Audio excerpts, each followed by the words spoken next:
कोई कोई विद्यार्थी रात को देर तक पढ़ते हैं, कॉफी पीते पीते, चाय पीते पीते। परिणाम ये आता है कि मुंह जूठा रखकर पढ़ने से विद्या नहीं आती। मुंह जूठा रखकर सो जाने से विद्या चली जाती है।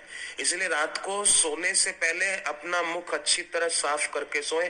जूठे मुंह क्लास में भी न बैठे। जूठे मुंह क्लास में भी बैठने से विद्या नहीं आएगी। जूठा हाथ सिर पर रखने से, जूठे हाथ से सिर खुजलाने से विद्या चली जाएगी।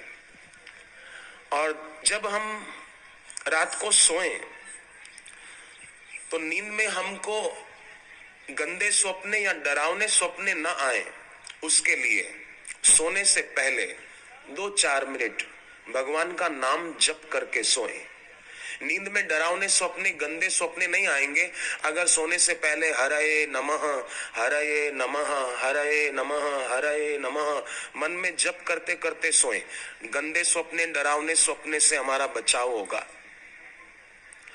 और विष्णु पुराण में लिखा है कि जो लोग रात को पूर्व दिशा की ओर सिर करके सोते हैं उनके जीवन में विद्या बहुत आती है। वे बड़े प्रतिभावान विद्यार्थी होते हैं। उनकी प्रतिभा साधारण नहीं होती, असाधारण होती है। हम विद्यार्थी ये ध्यान में रखें कि कभी भी लेटकर नहीं पढ़ना चाहिए। लेटे लेटे पढ़ने की आदत बहुत खराब है, उससे आंखों को भी नुकसान होता है और ठीक से पढ़ाई भी नहीं हो पाती। कई लोग पेट के बल लेटे लेटे ऐसे हाथ में किताब लेकर दोनों पैर पीछे हिलते रहेंगे और पढ़ते भी रहेंगे। तो इससे भी क्या होता है कि ठीक से याद नहीं हो पाता, क्योंकि एकाग्रता नहीं है, पैर हिल रहे हैं। और दूसरी बात, एक विद्यार्थी ऐसा है कि 2 घंटे पढ़ता है और एक विद्यार्थी ऐसा है कि 6-6 घंटे पढ़ता है। फिर भी 2 घंटे पढ़ने वाला पहले नंबर से पास होता है और 6 घंटे पढ़ने वाला दूसरे नंबर पे पास होता है। क्यों? कि 2 घंटे जिसने पढ़ाई की उसने पूरी लगन से पढ़ाई की। पढ़ते समय उसका ध्यान इधर उधर नहीं था, पढ़ते समय वो किसी और का चिंतन नहीं कर रहा था। कई बार हम लोग क्या भूल कर बैठते हैं कि जहां बैठे हैं, जो काम कर रहे हैं उसमें मन नहीं है, मन किसी का चिंतन कर रहा है, किसी की याद आ रही है, किसी व्यक्ति की, किसी वस्तु की, किसी परिस्थिति की, तो भी हमको सफलता नहीं मिलेगी।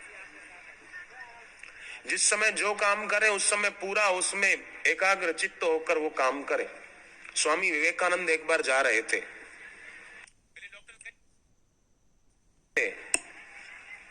एक बरसाती नाले होते हैं ना, बरसात का पानी आता है तो बाढ़ की तरह मानो पानी बहता जाता है। तो कई बच्चे छोटी बंदूक, वो निशाने लगाने वाली बच्चे नहीं रखते हैं, कई ऐसा कई निशाना सीखते हैं, तो वो निशाना लगा रहे थे। पर जो बरसात के नाले में कुछ चीजें बह रही थी, पक्षियों के घोंसले, कोई और चीजें बरसात में कई बहती हैं, तो उनका बच्चों का निशाना नहीं लग रहा था। तो स्वामी विवेकानंद हंस पड़े और कहा कि बच्चों को, विद्यार्थियों का, मेरे पास लाओ पिस्तौल। अरे बोले आप क्या निशाना लगाओगे? अरे बोले लाओ तो सही, तुम्हारा निशाना तो एक भी ठीक नहीं लग रहा है, मैं कई बहुत देर से देख रहा हूं।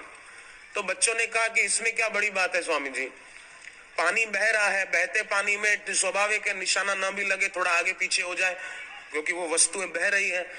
अरे विवेकानंद ने कहा कि तुम जरा लाओ, मेरे पास लाओ पिस्तौल, और लेकर एक भी निशाना चूके नहीं, बराबर सब निशाने सही लगे। विवेकानंद ने उन बच्चों को कहा कि बच्चों, आप अपनी एकाग्रता की शक्ति विकसित करो।